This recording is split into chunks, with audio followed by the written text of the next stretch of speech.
comment il va? Eh bien écoute, toujours pareil, il pleut, c'est pas possible. Il pleut sur les marchés aussi. Ah, c'est pas possible, il pleut sur les marchés. C'est Pour vrai. vous en parler des marchés, vous avez Julien pour les fondamentaux. Et mon ami Alex pour la technique. Bon, Tout de suite, ah oui. la clochette, activez-nous là s'il vous Ouais, plaît. activez-nous Ça nous là, aide. vous l'envoyez à votre belle-maman, à votre oncle, Voilà, partagez-nous, ça nous aide tout. beaucoup à être référencés, maintenir la chaîne gratuite, tout ça quoi. Donc on vous fait confiance, merci pour nous de penser à ça. Alors, On attaque, hein, le récap. On a eu quand même une plutôt belle semaine, hein, on va dire. Très belle semaine, très belle semaine. Donc on a Celo, Doge qui ont fortement monté. C'est les annonces de Monsieur Elon Musk comme d'habitude, qui a tout un projet de mettre de la téléphonie, de rendre payant. Celo, on n'oublie pas que c'est un projet qui est basé sur les téléphones cellulaires. Petits téléphones, c'est pas les gros smartphones. D'accord, ouais, mais bon, c'est pour l'Afrique. ça va dans la tendance. Ouais, ça va dans la tendance. Bon, du Link, etc. Un petit CHZ back forcément qui est... chouchou, hein, Ah bah oui, bah avec écoute, Algo qui ont... Bon, ouais. mais c'est the news, hein, donc ça retrace, c'est normal. Qu'est-ce qu'on voit de plus? Alors, par contre, à la journée aujourd'hui, eh ben c'est pas beau. C'est pas beau, mais c'est pas... C'est un retracement. Hein, c'est un retracement classique. C'est ce qu'on avait dit, on s'y attendait depuis semaine dernière, il y a rien d'imprévisible. Alors... Les infos. Alors, il n'y a de la pas semaine. énormément de news, c'est juste, enfin, on va dire, on rentre un petit peu plus précisément dans certaines news Ouais. qui sont quelque peu un peu Bon, écoute, importantes. Poutine fait parler de lui aussi dans la crypto. Oui, oui, Coucou, oui, moi, j'ai rien oui, contre oui. toi. Hein. Moi, j'ai rien contre personne d'ailleurs. Mais bon, en Personne. tout cas, lui, il est favorable. Ouais, il est favorable. Mais disons que c'est sa manière à lui de pouvoir s'émanciper de tous les systèmes américains. Juridiction et autres. Voilà, avec les paiements. Alors, ce qui est très important, là, ce qu'on voit, le train est parti. Ouais, les Binance, ça sert un peu le kiki. Voilà, en tous, fait, le problème, voilà, en gros, il y a 2,9 milliards de dollars Ouais. de Bitcoin. Qui sont partis. Bon, c'est un petit peu ouais, la peur du moment, C'est hein. les portes ouvertes chez les exchanges, tout le monde se barre. D'ailleurs, on le voit, ils sont tellement tendus que toi t'as pas fait la proof of reserve. Ah non, mais toi tu l'as faite, mais elle veut rien dire. Ouais. Donc il y a une C'est un petite peu une guéguerre, petite guéguerre entre les deux, Coinbase et Binance. Binance. Bon, voilà, c'est des guéguerres quand on se partage les miettes du gâteau. Quand le gâteau est gros, vous inquiétez pas, il se tire pas dans les pattes. Ils vont plus avoir de liquidité au bout d'un moment. Parce que si tout le monde les sort, moi j'ai envie d'acheter des bitcoins, ça va commencer, alors pas nous, parce que forcément on achète Moi peu. je vais te dire, moi je suis content de cela. Hein. Personnellement, je suis pro DeFi. Ouais, c'est vrai. Et d'ailleurs, petite news, je crois qu'elle n'était pas mise dedans, MetaMask permet un petit peu, Ouais. avec Infura, Ils vont revenir là-dessus. de te traquer un petit peu plus. Voilà, bon, ça, on en c'est verra une un peu bonne plus, news, on c'est n'est une pas bonne encore news, ouais. dessus, on n'a C'est une bonne pas encore toutes Pour les l'instant, confirmations. c'est pas validé, mais oui, on serait traçable sur MetaMask au niveau des wallets. On ne ferait plus que ça, tiens. Ouais, mais il se coulerait, il se tirerait une balle dans le pied et on irait ailleurs, hein, c'est pas un souci. Qu'est-ce qui se passe sur les large caps?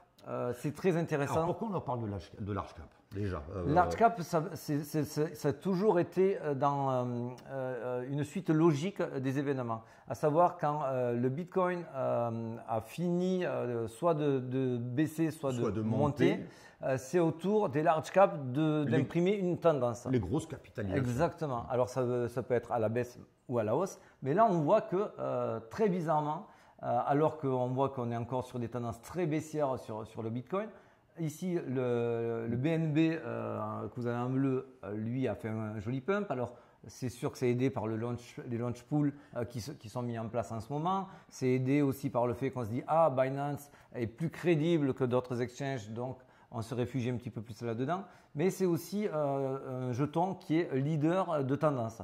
C'est vrai. Et Exactement c'est vrai comme le Litecoin. Alors le Litecoin, ce qu'on aime bien, c'est la vieille mémère. On en a tous. Hein. Ouais. Je ne sais même plus si j'en ai. Il faudrait que je vérifie, mais Non, je mais, crois. Voilà, celui-là, il est toujours dans un portefeuille caché.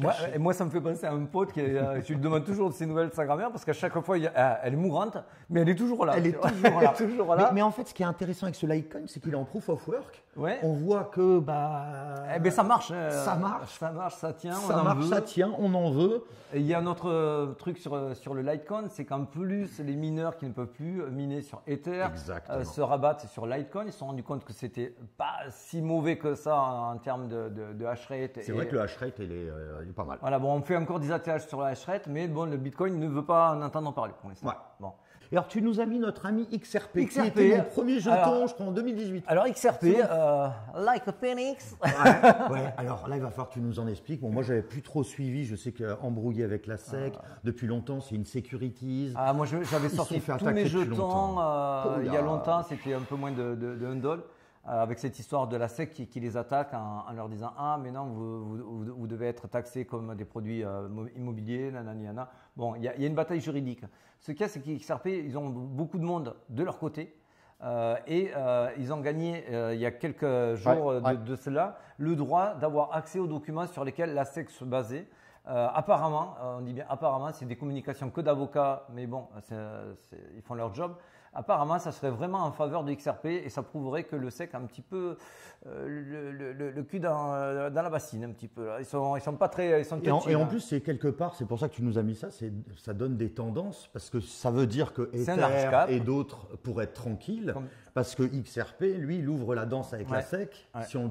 S'il n'a pas trop de soucis, ça veut dire qu'il y en a d'autres dans son même secteur qui potentiellement... Tiens, là, en parlant de la SEC, pour ceux qui sont pro Ripple, justement, il y a une date butoir du 30 novembre où il dispose de 6 jours pour répondre avant ce 30 novembre aux réquisitions faites par la SEC face à Ripple sur ces fameux documents style A. Bon, vous voyez les documents que vous nous avez passés, donc Ripple, on a récupéré les documents de la SEC, vous voyez que vous avez dit des conneries. Donc on s'entend comment?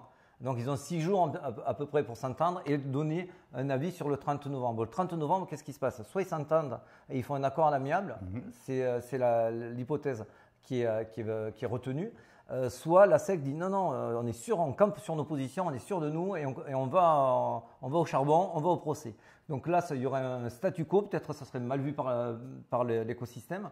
En revanche, et ça c'est plus probable, s'il y a un accord qui est trouvé le 30, et bien c'est tout l'écosystème, puisque c'est basé sur du Layer 1, tout ce qui est sur du Layer 1, donc Ethereum et écosystème va en bénéficier. Donc cette nouvelle, même si vous n'êtes pas pro Ripple, il faut toujours l'avoir en tête. sur le côté droit ou gauche. Ça peut être aussi quelque chose de sympa qui peut vous expliquer une petite hausse. Une petite embellie de certains. Ouais, tout à fait. Exactement. Tout à fait. Oh, bon, on va le suivre avec intérêt. Et ça fera du bien parce que si on enchaîne avec notre analyse de notre ami Bitcoin, de papa, on analyse. Alors là, je vous ai laissé le tracé qu'on avait fait la semaine dernière, à savoir, c'était la possibilité numéro 2. Bitcoin, parce que tu vois, il suit un peu. Eh bien, écoute, vous appelez. Écoute, au moins on ne peut pas me traiter de mytho. Vous reprenez la vidéo de la semaine dernière, vous faites un copier-coller, j'ai touché à rien. Hein. Écoute, la chance, certains diront. Je suis modeste. C'est bien, c'est bien. C'était un des plans, une des possibilités, à savoir que ça nous fasse un petit peu de contraction pour aller retester les 15 500, 15 800 pour plonger derrière. Cette probabilité, cette possibilité-là, elle existe, elle est réelle. On est vraiment sur une chance sur deux que ça se produise. En revanche, l'autre probabilité dont on vous avait parlé aussi semaine dernière, ça reteste quand même les 15 800 et si vous voyez que ça reconsolide à la hausse, là ça va aller chercher les 17 000. Il y a beaucoup de liquidations. Il y a beaucoup d'argent à aller chercher. On le voit ici. Si on passe ça, après on peut passer comme dans du beurre au-dessus, parce qu'on voit qu'il y a un trou dans la value. Cette possibilité, elle existe réellement. Alors moi, il y a un truc qui m'inquiète. Donc toi, tu dis, en effet, ça peut être ça. Moi, ce qui m'inquiète, c'est qu'il y a Mongox avec ses 150 000 bitcoins qui avaient été hackés, qu'il a rendus. Il y a des mecs qui vont forcément les vendre. Il les avait eu donnés. Il y a aussi Grayscale. Tout le monde dit, attention, GBTC. Il y a quand même 634 000 bitcoins. Il y a quand même, en fait, c'est cette histoire. D'ailleurs, c'est comme ça qu'on crée le beau bottom. C'est jamais... Il y a des infos contradictoires qui viennent de tous les côtés. C'est pas des infos contradictoires forcément pour que le prix monte. C'est parce qu'il y a un acheteur qui est face à un vendeur. Donc il faut qu'il y ait de la liquidité. Donc il ne faut pas avoir peur quand on voit une whale. Attention, alerte whales, il y a du Bitcoin qui arrive sur un exchange.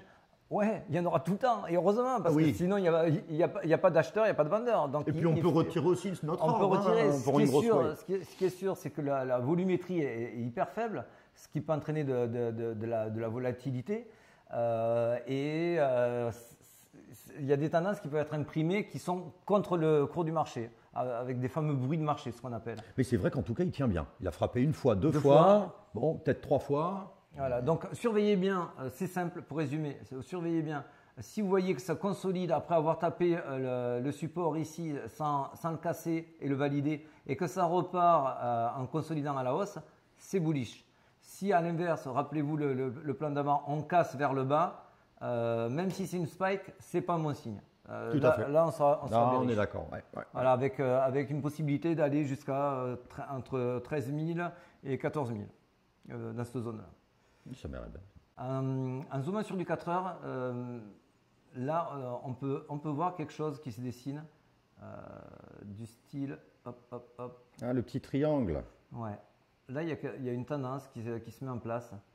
Et moi, je serais plutôt. Comme par hasard, attends, on arrive jusqu'à quand? Ah, le 13. Ouais, il n'y a pas des petites infos qui arrivent par là? Et donc, moi, j'ai plutôt tendance à me penser qu'il va y avoir un retest du point sans forcément aller casser plus bas, mais aller choper ces liquidités ici qui sont à 15 008. Donc, revenir en dessous de 15 008, en 15 006. On tape le bas du triangle, on vient compresser et donner une sortie qui serait en prévision des annonces de FOMC du 14 décembre. Exactement, que je te mets de suite, des annonces qui sont importantes. En fait, les annonces, donc en gros, ce qu'il faut avoir en tête, c'est les taux d'intérêt, FOMC, blabla. C'est de toute façon vers le 14 décembre. 14 décembre. Aujourd'hui, quand même, il va un petit peu parler, c'est des pré-discours de la Fed, voilà. Mais c'est surtout, on va regarder aussi pas mal le chômage aux États-Unis et surtout les inscriptions donc au chômage, savoir qu'est-ce qu'il en est. C'est vrai qu'on voit que l'estimation montre qu'il y a moins d'inscriptions à la semaine que ce qui était prévu. Ouais. Alors attention, ce n'est pas encore validé, mais c'est quand même une news pas mal. Alors on parle de 240 000 vs 235 000. Soyez prudents par rapport à ça. Mais c'est surtout… On a avant 239 000, c'est ça ce que tu disais, attendu 198 000. Bon, à voir ce que ça donne. Moi, c'était ça ce que je t'avais dit en off. C'est le speech où il va un petit peu présenter. Parce qu'en fait, et tu as tout à fait raison, on en a parlé tout à l'heure, le 13 décembre, c'est en gros les taux d'intérêt, mais il va se baser par les chiffres qu'on est en train de vous montrer, etc., pour faire justement que ça soit le taux d'inflation, que ça soit justement le taux de chômage, etc. Ça va permettre de donner une vision aussi, on va dire, long terme, parce que ce que Powell regarde, c'est le long terme. Exactement. On va pas regarder mois par mois. Et moi, tu sais ce que je t'ai dit par rapport au dernier speech de Powell, c'est que pendant les 2 semaines qui restent, ils n'auront plus le droit, c'est ce qui est statué, ils n'ont plus le droit de donner leur avis jusqu'à ces fameuses dates du 13 et du 14. Donc c'est quand même un peu capital. Donc c'est capital, ça va imprimer une tendance. Donc moi mercredi, Ouais, il faut quand même être à l'écoute mais on vous fera. 20h30 heure française pour le speech de Powell. Moi je ne serais pas surpris qu'il y ait une petite pique qui imprime après avoir rebondi sur le support que je t'ai dit avant en 15 008. Et on repart dans un triangle. Et en plus, on attend pour le 14 une petite baisse justement des taux d'intérêt, enfin de l'augmentation. On est à 0,5 points selon le consensus de 69% des sondés, ce qui est plutôt pas mal. C'est-à-dire qu'on arrive, on ralentit. Ça ne veut pas dire qu'on ne monte pas, on ralentit. Est-ce qu'on arrive sur ce fameux plateau? Bon, ça, on verra. Donc, est-ce que c'est l'apocalypse? Pour nous, non. On n'y est pas. Non. Il y a des mauvais chiffres sur certaines choses, mais il y a des bons, par exemple. Il y a des bons. On va dire les obligations qui remontent, le DXY qui baisse. Enfin, on a plusieurs… Rappelle-toi, quand tu m'as appelé, tu me disais, mais avec toutes les annonces qu'il y a, mais on devrait être à 10 000. Tu te rappelles et le marché répond très bien, que ce soit au FUD ou aux vraies mauvaises nouvelles. Le marché encaisse globalement. Semaine dernière, moi, rappelez-vous, j'étais très inquiet par le inside job de FTX qui revendait des bagues énormes d'Ether. C'était plus de 200 000 Ether. On aurait pu penser que ça allait faire plonger. Ça a été racheté. Là, il y a une autre Whales qui est en train de revendre. Là, c'est pareil, il y en a un peu moins. Je crois que c'est un peu moins de 100 000 Ether. Ça tient la barre. Alors oui, bien sûr, je vous l'ai dit, il y a une probabilité, 1 sur 2, qu'on aille revisiter, faire une petite spike en dessous. Mais pour moi… Mais j'y crois pas. Enfin, les gros supports long terme vers 10 000, je crois pas. Si on casse ça, en tout cas, on serait beaucoup moins sceptique. Moi, je vais te dire un truc. Moi, je suis vraiment très vénère envers mes collègues.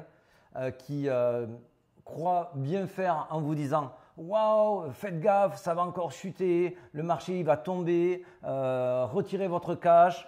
On a l'impression que c'est un discours qui peut être protecteur, qui peut aller dans le sens commun, dans l'intérêt général. C'est faux. C'est faux, c'est entièrement faux. Parce que si on est plus proche du bottom réellement, si vous vendez et que vous êtes proche du bottom, sur un support, c'est jamais bon. Hein. Vous allez vendre sur le support. Quand ça va repasser au-dessus du support, vous allez être exactement, vous allez être à la traîne et vous allez vous retrouver avec des bagues inférieures à ce que vous aviez avant. Donc, c'est une erreur de beaucoup de nos collègues qui vous préviennent ou vous alarment trop négativement. Oui, bien sûr, on peut encore avoir mal, on peut encore souffrir. Bien sûr. Est-ce que c'est une zone d'opportunité? Oui, bien sûr. Oui, d'ailleurs, on va montrer, je ne sais plus, on le montrera après. Ton super graphe, là, il est top. Ça, c'est ton super graphe. Celui-là, je l'aime bien. Mais voilà, c'est simple. Là, c'est toi qui l'as fait, non? Non. C'est une analyse on-chain. C'est une analyse on-chain. Bon, on appelle ça le MVRV, le Z-scoring. Bon, c'est super barbare pour vous. En gros, le vert, c'est là où il y a d'énormes pertes. Voilà. Et en rouge, c'est là où il y a de gros gains. Donc, qu'est-ce que ça veut dire? Quand vous voyez qu'on est dans le vert, c'est que c'est une bonne zone pour acheter. C'est simple, regardez à chaque fois qu'on était vraiment dans le vert. Ici, donc là c'était en 2011, boom, bull run derrière. On repart ici en 2015, bull run derrière.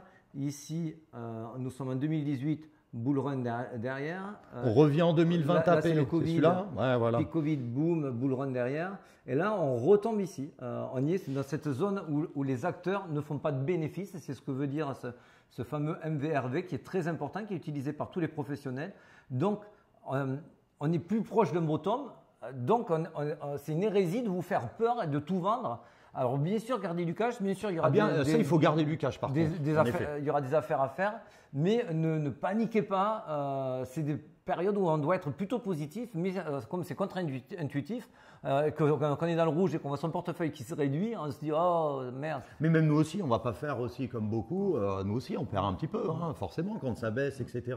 Mais par contre, c'est là où on commence aussi à s'investir de plus en plus, ce qu'on est capable de perdre et on vous recommande la même chose. On n'est pas là pour vous vendre de l'optimisme bête et idiot. Là, on vous analyse des faits tangibles. Complet. Et notez bien qu'à l'inverse, quand on se rapproche des ATH, on ne vous dira pas waouh, to the moon, allez-y, achetez ça. Exactement, achetez ça, on remontrera sûrement les mêmes zones. On refera les mêmes zones en disant attention, calm down. Peut-être, calm down. Mais c'est vrai, ouais. En effet, c'était important aussi à dire. Mais parce que c'est pas. Moi, vraiment, je suis un petit peu vénère contre les putaclics qui te font ah, vas-y, c'est la fin. C'est la fin, ça va aller à 4000. J'en ai vu là, la dernière fois sur Twitter, 500 €. Pourquoi pas 1 euro, hein. C'est une horreur, c'est une horreur.